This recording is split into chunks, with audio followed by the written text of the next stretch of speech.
Shalom semua, apa kabar? Semoga kita tetap dalam keadaan sehat dan dalam lindungan Tuhan, sehingga kita masih tetap bisa beraktivitas seperti biasanya.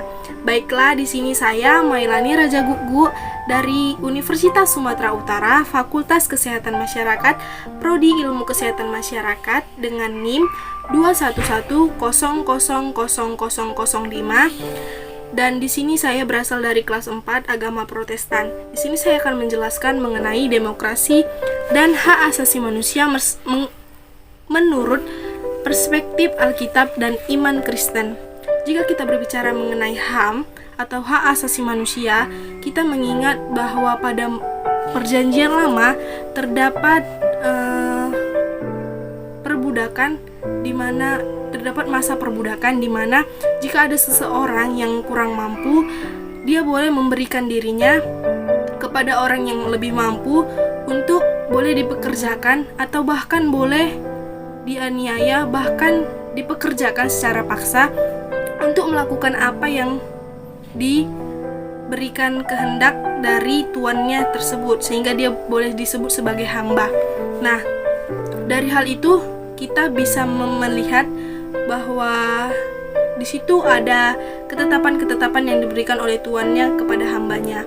Nah, menurut Alkitab, HAM atau hak asasi manusia adalah hak yang ajasi dan yang paling ajasi, yang melekat pada manusia secara kodrati sebagai karunia Allah, dan ini terdapat pada Kejadian 1 ayat 26-29 dan terdapat juga pada Kejadian 2 ayat 17-18.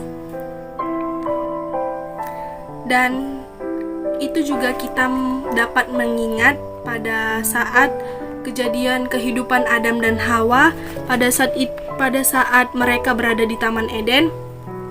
Mereka sebelum jatuh ke dalam dosa, mereka juga diberikan ketetapan kepada Allah, dan sebelum diberikan ketetapan mereka juga, kita dapat melihat di Alkitab bahwa Tuhan telah memberikan apa yang sudah selayaknya diterima oleh Adam dan Hawa. Tetapi dengan kehendak yang diberikan Allah, yaitu kehendak kebebasan, di mana mereka bebas memakan apa saja kecuali pokok kehidupan yang berisikan tentang buah yang baik dan yang jahat. Dan ketetapan itu ada pada kitab Kejadian 2 ayat 16-17. Dan pada kitab Kejadian 3 ayat 1-24 kita bisa baca di Alkitab. Di situ terdapat bahwa Adam dan Hawa telah jatuh ke dalam dosa. Tetapi dengan rasa cinta kasih Allah, kalau kita pikir-pikir, jika itu diibaratkan dengan Tuhan dengan hamba, kemungkinan hamba yang itu adalah Adam dan Hawa, kemungkinan si Tuhan tersebut, yaitu Tuhan, akan mengusir, bahkan membuang dan membinasakan mereka dari Taman Eden. Tetapi dengan rasa cinta kasih Tuhan, Tuhan masih memberikan mereka layaknya kehidupan di bumi. Tuhan masih memberikan mereka beranak cucu walaupun dengan segala ketetapan yang telah Tuhan berikan.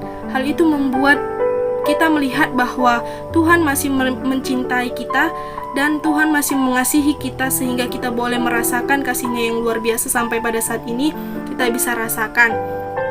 Dan kita juga bisa merasakan bahwa bagaimana orang-orang atau kita juga bisa boleh melihat bahwa kita juga diperbolehkan oleh Tuhan untuk beranak cucu di bumi ini dan melakukan apa saja sesuai dengan tuntutan dan kehidupan sesuai dengan Alkitab, bahkan juga ketetapan yang ada di negara kita.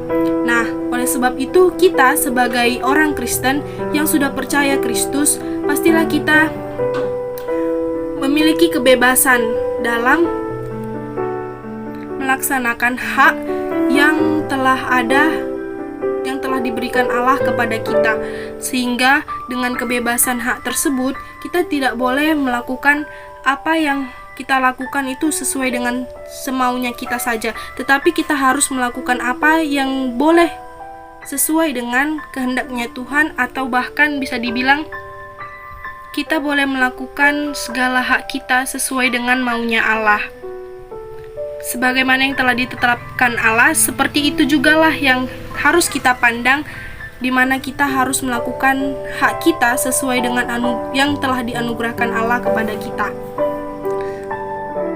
Bukan dengan melaksanakan hak itu dengan semena-mena, dengan melakukan celaka dengan orang lain, tetapi kita harus melaksanakan hak itu sesuai dengan kasih yang agape yang daripada Kristus, dan kita boleh menolong orang lain, bahkan kita hidup dengan rasa tanggung jawab kita dan ketaatan kita terhadap orang-orang di sekeliling kita, itu untuk memuliakan dan mengagungkan Tuhan, sesuai dengan dimana tanggung jawab kita itu tidak akan ada tanpa ketaatan, dan tanggung jawab juga tidak akan ada tanpa adanya kebebasan. Itu juga kita dapat lihat, jika kita melanggar kebebasan itu, kita bisa melihat bahwa ada hukum Taurat dan kita harus melakukan kehidupan kita seturut dengan ayat Alkitab yang terdapat pada Keluaran 20 ayat 1 sampai 17, di mana itulah yang berisikan mengenai hukum Taurat Allah. Nah, kita juga boleh mengerti bagaimana 5 nilai-nilai hak asasi manusia menurut iman Kristen, di mana yang pertama itu adalah karunia dan anugerah, di mana itulah yang tadi sudah saya jelaskan bahwa bahwa hak asasi manusia itu adalah karunia dan anugerah yang daripada Allah, untuk kita boleh lakukan sesuai dengan kehendaknya Allah, bukan kehendak dan kemauan kita sendiri. Yang kedua itu ditetapkan oleh Allah, karena hak asasi manusia kita itu sudah dahulu ditetapkan oleh Allah supaya kita tidak melakukan kehidupan kita dengan semena-mena. Dan yang ketiga yaitu kebebasan yang terarah. Kita boleh melakukan hak kita tanpa harus melakukan banyak dosa yang ada di dalam dunia ini.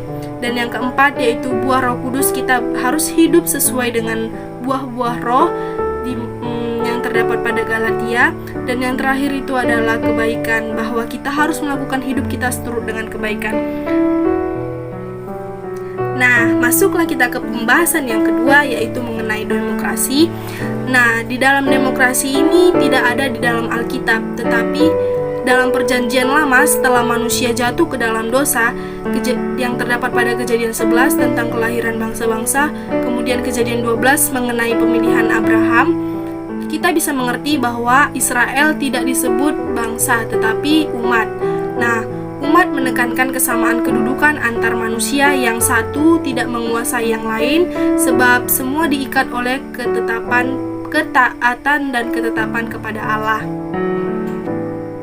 Jika kita melihat pada saat ini di Indonesia, kita melihat bahwa demokrasi yang menjunjung tinggi HAM itu dilaksanakan atas nilai-nilai dasar Undang-Undang 1945 dan atas dasar nilai-nilai Pancasila. Sehingga kita sebagai orang Kristen harus wajib berperan aktif dalam kehidupan berdemokrasi. Semuanya itu sesuai dengan kuasa yang berasal dari Allah, dan itu semua hanyalah milik Allah, karena kuasa adalah pemberian dari Allah yang harus dipertanggungjawabkan dalam pelayanan masyarakat. Nah,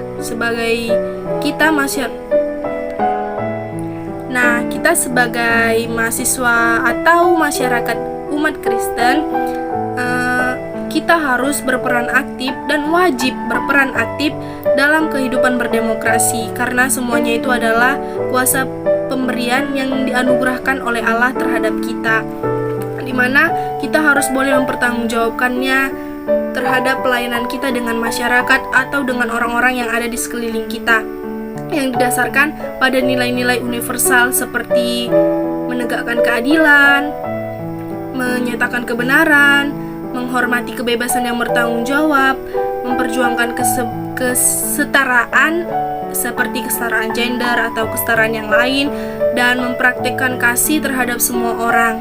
Maksudnya tidak pandang bulu dengan siapapun. Demikian yang dapat saya sampaikan.